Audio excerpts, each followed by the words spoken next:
Welcome to icon India. Icon India మీకు online offline క్లాసెస్ని అందిస్తూ ఉంది.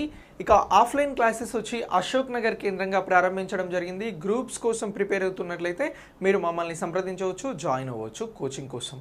ఇక ఆన్లైన్లో కూడా ఎస్ఐ కానిస్టేబుల్ గ్రూప్స్కి సంబంధించినటువంటి క్లాసెస్ని మీకు ప్రత్యేకంగా అందించడం జరుగుతూ ఉంది. దీనికోసం ఐకాన్ ఇండియా యాప్ని డౌన్లోడ్ చేసుకోండి. అలాగే ఉచితంగా కూడా మీకు ఈ పీడిఎఫ్ కావాలి అని అనుకుంటే ఐకాన్ ఇండియా యాప్ని డౌన్లోడ్ చేసుకొని ఉచితంగా పీడిఎఫ్ని పొందండి. ఇక ఈరోజు కరెంట్ అఫైర్స్కి సంబంధించి ఇంపార్టెంట్ ఇష్యూస్ని తెలుసుకుందాం. మీరు ఫ్యూచర్లో రాయబోయేటువంటి అన్ని ఎగ్జామ్స్కి సంబంధించి డే టు డే ఈ అప్డేట్స్ని మీకు అందించడం జరుగుతూ ఉంది. ఇక ఈ రోజుని మనం 27th ఫిబ్రవరిని జాతీయ ప్రోటీన్స్ దినోత్సవంగా నిర్వహిస్తూ ఉన్నాం. నేషనల్ ప్రోటీన్స్ డే ఎప్పుడు అని అంటే ఫిబ్రవరి 27th అని చెప్పేసి గుర్తుంచుకోవాలి. ఎప్పటి నుంచి ఈ డేని నిర్వహిస్తూ వస్తూ ఉన్నాము అని అంటే ఇది 2020 నుంచి కూడా ఫిబ్రవరి 27ని జాతీయ ప్రోటీన్స్ దినోత్సవంగా నిర్వహిస్తూ ఉన్నాం. మరి పోషకాలకి సంబంధించినటువంటి సమస్యతో దేశంలో చాలామంది చిన్నపిల్లలు, తల్లులు, ఎస్పెషల్లీ మహిళలు బాధపడుతూ ఉన్నారు. సో వీరిలో పోషకాహార లోపాన్ని అధిగమించేందుకు వీరికి సంబంధించి ప్రభుత్వం కూడా పోషణపరమైనటువంటి స్కీమ్స్ని అందిస్తూ ఉంది. మరి ఈ నేషనల్ పోషణ్ దినోత్సవానికి సంబంధించి భారతదేశంలో ప్రోటీన్స్ లోపానికి సంబంధించినటువంటి ప్రత్యేకమైన అవగాహన అందించడమే ఈ డేకి సంబంధించినటువంటి ఉద్దేశం అని చెప్తా ఉన్నాం. సో ఇలా ఈ ప్రోటీన్స్ డే భారతదేశంలో ఎప్పుడు నిర్వహిస్తున్నారు అని అంటే ఫిబ్రవరి 27th అని గుర్తుంచుకోవాలి. ఇక దీనికి సంబంధించి మ్యాక్రో న్యూట్రియంట్స్ని అలాగే ఆహారంలో వాటికి సంబంధించి కలిపి తీసుకునేలాగా కూడా అవేర్నెస్ అనేది, అవగాహన అనేది క్రియేట్ చేయడం జరుగుతూ ఉంది. ఇక మొక్కల నుంచి అలాగే జంతువుల నుంచి ప్రోటీన్స్ వివిధ రకాలుగా పొంది మంచి ఆరోగ్యాన్ని పొందేందుకు కూడా ఈ రోజుని అవగాహన దినోత్సవంగా అందించడం జరుగుతూ ఉంది దేశ ప్రజలకి. ఇక 2022లో నిర్వహిస్తున్నటువంటి ఈ నేషనల్ ప్రోటీన్స్ డే ఏదైతే ఉందో దీనిని 3వసారి నిర్వహించడం జరుగుతూ ఉంది. ఎందుకు అనంటే ఫస్ట్ టైం దీన్ని 2020 ఫిబ్రవరి 27న నిర్వహించడం జరిగింది అని అంటున్నాం. ఇక ఈసారి ఇండియా ప్రోటీన్స్ డే థీమ్ ఏంటి అని అంటే ఫుడ్ ఫ్యూచరిజం అనేది థీమ్. ఇటీవల ఫిబ్రవరి 27న నిర్వహించినటువంటి నేషనల్ ప్రోటీన్స్ డేకి సంబంధించి థీమ్ ఏంటి అని ఎక్కడైనా అడిగితే మనం చెప్పాల్సినటువంటి ఆన్సర్ ఫుడ్ ఫ్యూచరిజం అని చెప్పేసి చెప్పాలి. ఇది థీమ్గా మనం చెప్పడం జరుగుతూ ఉంది. ఇక మెరుగైనటువంటి పోషణ, ఆహారం అలాగే శ్రేయస్సుకి సంబంధించి తగినంత ప్రోటీన్ వినియోగం పైన ప్రత్యేకమైన అవేర్నెస్ని కల్పించడమే ఈ నేషనల్ ప్రోటీన్స్ డేకి సంబంధించినటువంటి ఉద్దేశం అని అంటున్నాం.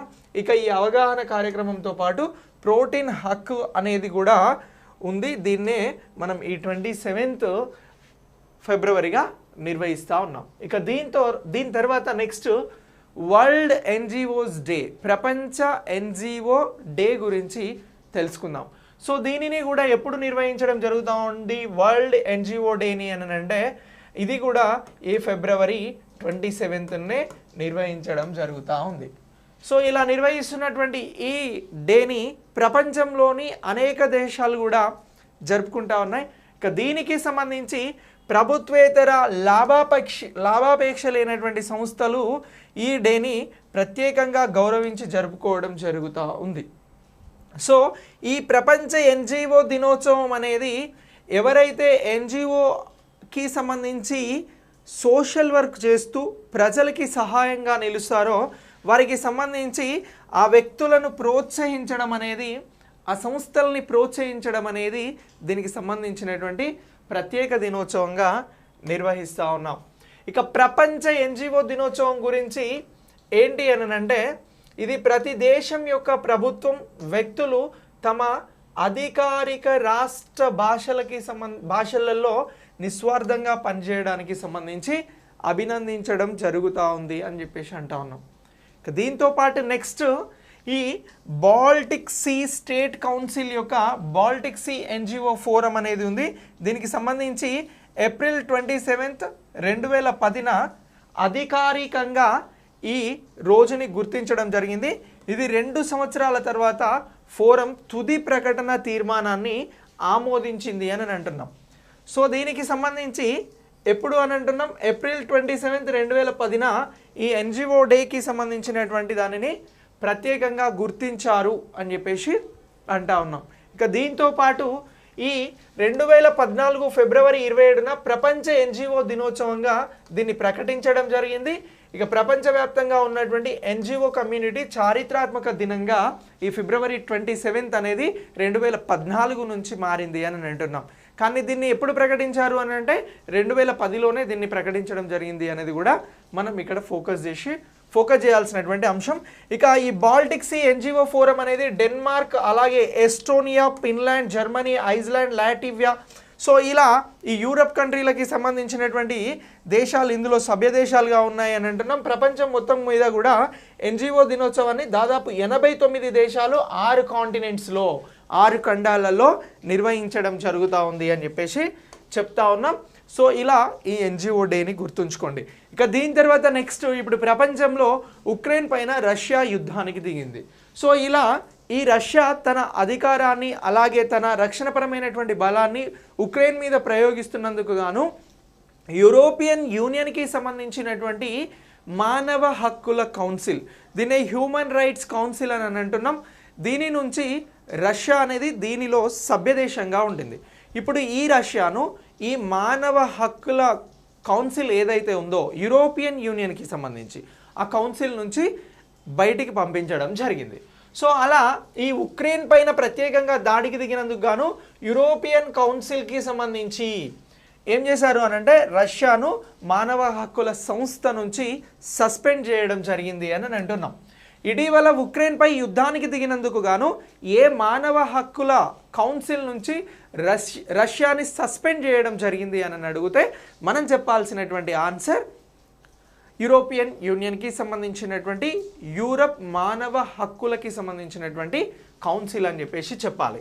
ఇక ఉక్రెయిన్లో జరుగుతున్నటువంటి యుద్ధం కారణంగా ఈ ఉక్రెయిన్కి పశ్చిమాన ఉన్నటువంటి వెస్ట్ సైడ్ ఉన్నటువంటి యూరప్ కంట్రీస్కి ప్రజలు ఎక్కువగా వలస వెళ్తున్నారు. ఇందులో పోలాండ్, సోక్లేవియా, అలాగే హంగేరీ, రోమేనియా ఇలాంటి ఈ ప్రాంతాలలో కూడా అక్కడికి తరలి వెళ్తున్నటువంటి ఉక్రెయిన్ ప్రజల కోసం పునరావాసాలను ఏర్పాటు చేసి ఫుడ్ సమస్య రాకుండా ఈ పశ్చిమాన ఉన్నటువంటి ఐరోపా దేశాలు ప్రయత్నం చేస్తూ ఉన్నాయి. ఇక కౌన్సిల్ ఆఫ్ యూరప్ అనేది 2వ ప్రపంచ యుద్ధ నేపథ్యంలో ఐరోపాలో మానవ హక్కులకి సంబంధించి ప్రజాస్వామ్యానికి సంబంధించి చట్టపాలనను సమర్థించడం కోసం స్థాపించబడినటువంటి అంతర్జాతీయ సంస్థ. ఈ యూరప్కి సంబంధించినటువంటి హ్యూమన్ రైట్స్కి సంబంధించినది. అయితే దీనిలో ఇప్పుడు రష్యా అవలంబిస్తున్నటువంటి విధానాల ద్వారా దానిని తిరిగి పంపించడం జరిగింది అని అంటున్నాం. ఇక 1949లో ఇది స్థాపించబడింది అని అంటున్నాం. 2వ ప్రపంచ యుద్ధం తర్వాత ఈ యూరప్కి సంబంధించినటువంటి హ్యూమన్ రైట్స్ కమిషన్లో మొత్తం 46 సభ్య దేశాలు ఉన్నాయి. ఇందులో రష్యా కూడా ఒక సభ్య దేశం. యూరోపియన్ యూనియన్కి సంబంధించి 27 దేశాలు కూడా ఈ యూరప్ హ్యూమన్ రైట్స్ కౌన్సిల్లో సభ్య దేశాలుగా ఉన్నాయి అని చెప్పేసి మనం గుర్తుంచుకోవాలి.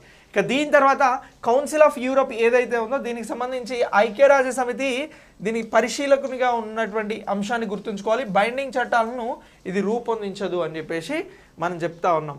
కానీ అంతర్జాతీయ ఒప్పందాలను ఇది అమలు చేసే అధికారం అయితే దీనికి ఉంది. ఏదైతే అంతర్జాతీయ ఒప్పందాలు జరుగుతున్నాయో వాటిని అమలు చేస్తుంది అని అంటున్నా, కానీ ఇది ప్రత్యేకంగా బైండింగ్ చట్టాలను అనేది చెయ్యదు. అదేంటి అని అంటే కౌన్సిల్ ఆఫ్ యూరప్ అంటున్నాం. ఇప్పుడు దీని గురించి ఎందుకు డిస్కస్ చేస్తున్నాం అని అంటే రష్యా ఉక్రెయిన్పై అవలంబిస్తున్నటువంటి యుద్ధ పరిస్థితులలో రష్యాను దీని నుంచి ఎలిమినేట్ చేయడం జరిగింది. సో అలా దీనిని మనం డిస్కస్ చేస్తూ ఉన్నాం. ఇక ఈ కౌన్సిల్ ఆఫ్ యూరప్కి సంబంధించి హ్యూమన్ రైట్స్కి సంబంధించిన ప్రధాన కార్యాలయం ఫ్రాన్స్లోని స్ట్రాస్బర్గ్లో ఉన్నది అని చెప్పేసి గుర్తుంచుకుంటే సరిపోతుంది. ఇక దీని తర్వాత next production linked programme scheme అనేది ఉంది. సో దీనిని భారతదేశంలో ఏవైతే ఉత్పత్తికి సంబంధించినటువంటి సంస్థలు ఉంటాయో వాటిని ప్రోత్సహించేందుకు సంబంధించి ఈ స్కీమ్ని తీసుకురావడం జరిగింది. అయితే ఇప్పుడు ఈ పిఎల్ఐ పథకం కింద బల్క్ డ్రగ్స్కి సంబంధించి 3,685 కోట్ల రూపాయల పెట్టుబడితో 33 క్లిష్టమైన ఏపీఐల కోసం 49 ప్రాజెక్టులను ఆమోదించారు. దేనికోసం అని అంటున్నాం? బల్క్ డ్రగ్స్ కోసం. ఇటీవల బల్క్ డ్రగ్స్కి తయారీకి సంబంధించి ఏ ప్రోత్సాహకాన్ని ఇచ్చారు అన్నప్పుడు ఇగో ఈ ప్రొడక్షన్ లింక్డ్ ఇనిషియేటివ్ అనేటువంటి దానిని ఇవ్వడం జరిగింది అని చెప్పేసి గుర్తుంచుకోవాలి.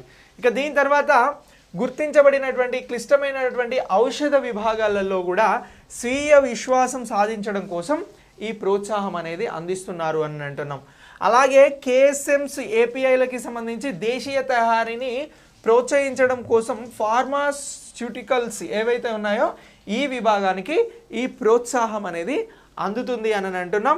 ఇక కనీస దేశీయ విలువలు జోడింపుతో గ్రీన్ ఫీల్డ్కి సంబంధించినటువంటి ప్లాంట్లని ఏర్పాటు చేయడం ద్వారా ఇటు ఉద్యోగ అవకాశాలు రావడం, అలాగే ఈ ప్రొడక్షన్ లింక్డ్ దానికి సంబంధించిన ఇనిషియేటివ్ స్కీమ్ ద్వారా ఎక్కువగా ఉత్పత్తి జరుగుతుంది అని చెప్పేసి భావిస్తూ ఉన్నారు. ఇక ఈ ప్రొడక్షన్ లింక్డ్ ఇనిషియేటివ్స్కి సంబంధించి ఈ భారతీయ ఔషధ పరిశ్రమకు ఇప్పుడు ఇస్తున్నటువంటి ఈ ప్రోత్సాహకం ద్వారా భారతదేశంలో ఔషధాలకి సంబంధించినటువంటి కొంత కొరతను తీర్చవచ్చు అని అనుకుంటున్నారు. అయితే ప్రపంచంలో ఔషధాల ఉత్పత్తిలో భారత స్థానం ఎంత ఉంది అని అంటే 3వ అతిపెద్ద స్థానంని భారతదేశం కలిగి ఉంది. కానీ చాలా ఔషధాలను, చాలా మెడిసిన్స్ని ప్రపంచంలో ఉన్నటువంటి ఇతర దేశాల నుంచి దిగుమతి చేసుకుంటున్నాం. అలాగే ఆ మెడిసిన్స్ తయారీకి సంబంధించినటువంటి ముడి మెడిసిన్స్ ఏవైతే ఉంటాయో, ముడి సరుకులు ఏవైతే ఉంటాయో వాటిని కూడా, రా మెటీరియల్స్ని కూడా వేరే దేశాల నుంచి తీసుకుంటున్నటువంటి పరిస్థితి ఉంది. సో దీనికి సంబంధించి ఇప్పుడు ప్రాథమికంగా ఈ ముడి పదార్థాల దిగుమతి పైన గణనీయంగా ఆధారపడి ఉన్నటువంటి ఇది ఇప్పుడు ఇస్తున్నటువంటి ఈ పిఎల్ఐ ప్రోత్సాహకం ద్వారా ఏం జరుగుతుంది అని అంటే ఔషధాలను ఉత్పత్తి చేయడానికి ఉపయోగపడుతుంది బల్క్ డ్రగ్స్కి సంబంధించి అని కూడా గవర్నమెంట్ భావిస్తూ ఉంది. సో ఇలా ఈ పిఎల్ఐ స్కీమ్ అనేది ఇటీవల బల్క్ ఔషధాల కోసం ఇచ్చారా లేదా అని అంటే గుర్తుంచుకోవాలి. దీనికి సంబంధించి 80 నుండి 100% వరకు కూడా ఇప్పటి వరకు మనం దిగుమతులపైన ఆధారపడ్డాం. బల్క్ డ్రగ్స్కి సంబంధించి ఔషధాలు, మెడిసిన్స్కి సంబంధించి వీటిని తగ్గించడమే లక్ష్యంగా ముందుకెళ్తున్నారు అని అంటున్నాం. Okay, right. ఇక దీని తర్వాత నెక్స్ట్ భాషా సర్టిఫికేట్ సెల్ఫీ ప్రచారం అనేది ప్రారంభించడం జరిగింది. ఎవరు ప్రారంభించారు అని అంటే విద్యా మంత్రిత్వ శాఖ ప్రారంభించడం జరిగింది. ఈ విద్యా మంత్రిత్వ శాఖకి సంబంధించి ఈ సర్టిఫికేట్ సెల్ఫీ ప్రచారం అనేది మనం ప్రత్యేకంగా గుర్తుంచుకోవాలి.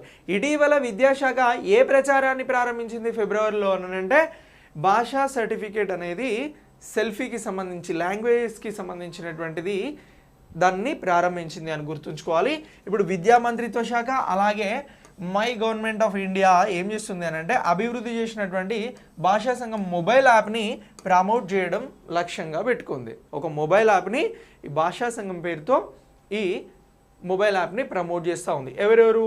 విద్యా మంత్రిత్వ శాఖ అలాగే గవర్నమెంట్ ఆఫ్ ఇండియా. సో దీనికి సంబంధించి యాప్ని ఉపయోగించడం ద్వారా ప్రజలు 22 షెడ్యూల్లో చేసినటువంటి ఏదైతే భారత ప్రభుత్వం చేత అధికారికంగా గుర్తించబడినటువంటి లాంగ్వేజెస్ ఏవైతే ఉన్నాయో వాటికి సంబంధించినటువంటి భారతీయ భాషల్లో రోజువారీ ఉపయోగం యొక్క 100+ అంటే 100 కంటే ఎక్కువ వాక్యాలను కొత్తగా నేర్చుకోవచ్చు అని చెప్పేసి చెప్తా ఉన్నాం. సో ఇలా ఈ డౌన్లోడ్ భాషా సంఘం యాప్ అని చెప్పేసి, సెలెక్ట్ లాంగ్వేజ్ అని చెప్పేసి, ఎర్న్ ఏ సర్టిఫికేట్ అని చెప్పేసి, upload A selfie with the certificate అని చెప్పేసి మనం ఇక్కడ చూడొచ్చు. సో మీకు లాంగ్వేజ్ పై ఎంత పట్టుంది, అలాగే మీకు ఒక సర్టిఫికేట్ ఉంది అని చెప్పుకోవడం కోసం ఇది చాలా చాలా ఉపయోగపడుతుంది. మీరు కూడా కావాలనుకుంటే డౌన్లోడ్ చేసుకోవచ్చు. ఇక ఏక్ భారత్ శ్రేష్ఠ భారత్కి సంబంధించినటువంటి ఆధ్వర్యంలో ఈ కాన్సెప్ట్ అనేది తీసుకురావడం జరిగింది. భారతీయ భాషల్లో ప్రాథమిక సంభాషణ నైపుణ్యాలను పొందేలాగా కూడా ఇది లక్ష్యంగా పెట్టుకుంది అని చెప్పేసి చెప్తా ఉన్నాం.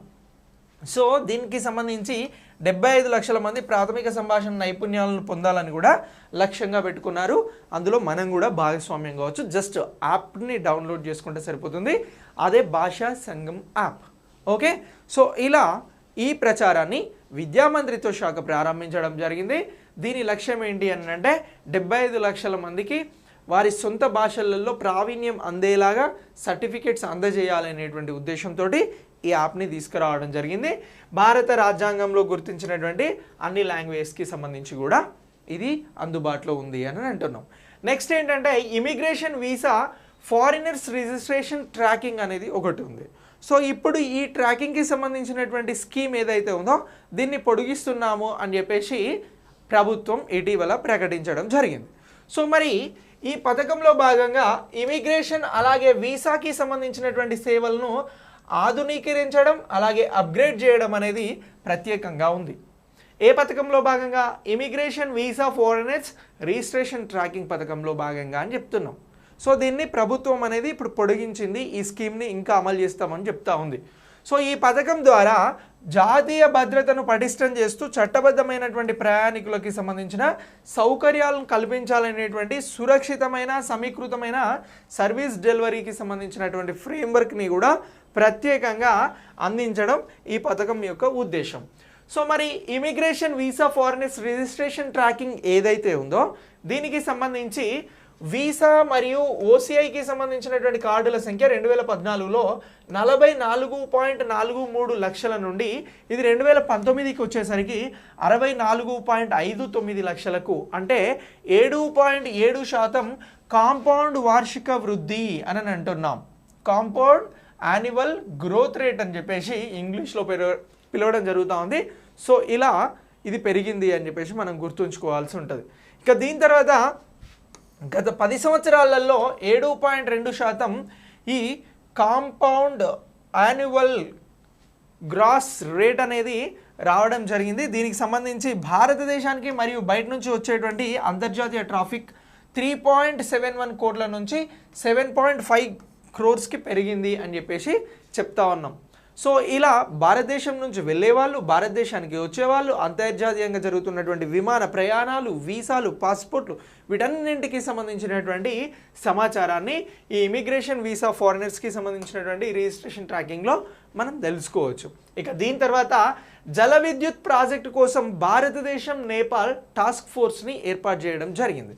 సో ఇప్పుడు ఈ రెండు దేశాల మధ్యన జల విద్యుత్కి సంబంధించినటువంటి టాస్క్ ఫోర్స్ అనేది ఏర్పడింది. సో ఇటీవల జల విద్యుత్కి సంబంధించినటువంటి ప్రాజెక్ట్ కోసం ఏ దేశాలు టాస్క్ ఫోర్స్ని ఏర్పాటు చేశాయి? భారత్ బంగ్లాదేశ్, భారత్ భూటాన్, భారత్ నేపాల్, భారత్ శ్రీలంక. అంటే మనం భారత్ నేపాల్ అని చెప్పేసి గుర్తుంచుకోవాలి. సో ఈ భారత్ నేపాల్ రెండు దేశాలు కూడా ఈ రెండు దేశాలు కలిసి పెట్టుబడులు పెట్టి జల విద్యుత్ ప్రాజెక్ట్ని నిర్మించాలనేటువంటి ప్రతిపాదనను ఉమ్మడి టాస్క్ ఫోర్స్ని ఏర్పాటు చేసి అంగీకరించడం జరిగింది. అంటే నేపాల్ నుంచి, భారతదేశం నుంచి ఈ టాస్క్ ఫోర్స్లో ఇప్పుడు సభ్యులు ఉంటారు.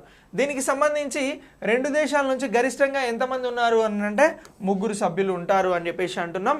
ఇక కాఠ్మండ్లో దీనికి సంబంధించిన ఒక సమావేశం జరిగింది, నేపాల్ రాజధాని. ఈ నేపాల్ భారత ఇంధన శాఖలకి సంబంధించినటువంటి కార్యదర్శి అలాగే ఈ రెండు దేశాలకి సంబంధించినటువంటి జాయింట్ స్టీరింగ్ కమిటీ 9వ సమావేశంలో ఈ ఒప్పందం అనేది మనం జరిగింది అని చెప్పేసి గుర్తుంచుకోవాలి జల విద్యుత్ ప్రాజెక్టు కోసం. ఇక భారత ఇంధన మంత్రిత్వ శాఖ కార్యదర్శి అలోక్ కుమార్ అలాగే ఇంధన మంత్రిత్వ శాఖ కార్యదర్శిగా ఉన్నటువంటి దేవేంద్ర కర్కి సహా అధ్యక్షత ఈ మీటింగ్కి వహించారు అని అంటున్నాం.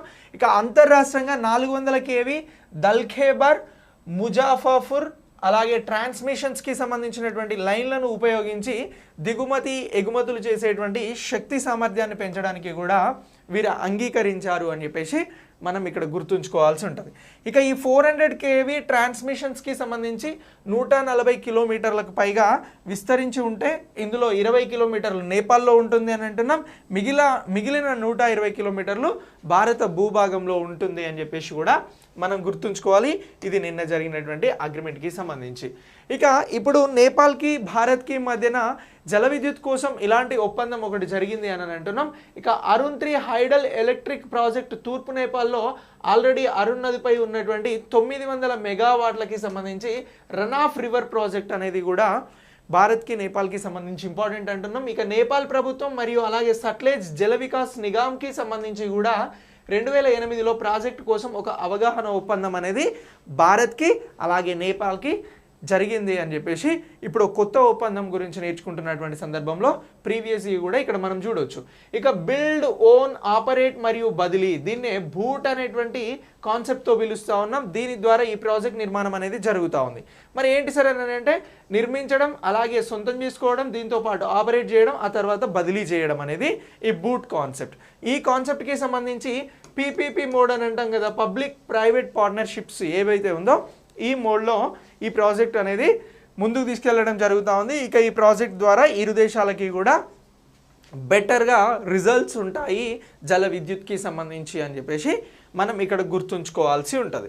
ఓకే, ఇక దీని తర్వాత ఈ రన్ ఆఫ్ ది రివర్ అనేటువంటి హైడ్రో ఎలక్ట్రిక్కి సంబంధించినటువంటి ప్రాజెక్టులు కూడా జల విద్యుత్ వ్యవస్థలకి సంబంధించి ముఖ్యమైనవిగా చెప్పడం జరుగుతూ ఉంది.